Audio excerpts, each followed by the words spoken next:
सोलापूर परिषदेने सोमवारी दिनांक 15 रोजी शिक्षक भरतीची जाहिरात झाली असून शिक्षण विभागाच्या पवित्र पोर्टलवर अपलोड करण्यात आली आहे।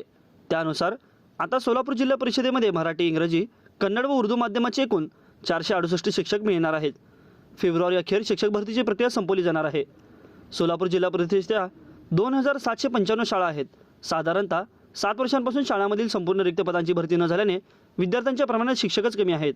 आता शिक्षण मंत्री दीपक केसरकर यांनी ऐतिहासिक शिक्षक भरती करण्याचा महत्त्वाचा निर्णय घेतला असून त्यानुसार सोलापूर जिल्हा परिषदेने मराठी, उर्दू व कन्नड माध्यमांच्या शाळांमधील रिक्त पदांची बिंदुमान नामावली असून मागासवर्गीय कक्षाकडून अंतिम करून घेतली। जिल्हा परिषदेच्या मुख्य कार्यकारी अधिकारी मनीषा आवाळ यांच्या मार्गदर्शनाखाली प्रभारी शिक्षणाधिकारी प्रसाद मिरकले, महापालिकेचे प्रशासनाधिकारी संजय चावीर यांनी त्यासाठी विशेष परिश्रम घेतले। कन्नडची बिंदू नामावली अल्पावधीमध्ये पूर्ण करून काही दिवसातच त्यांची मान्यता मिळवली आणि शेवटच्या दिवशी जाहिरात पवित्रवर अपलोड करण्यात आली। आता जानेवारी अखेर उमेदवारांना प्राधान्यक्रम भरून द्यावे लागतील।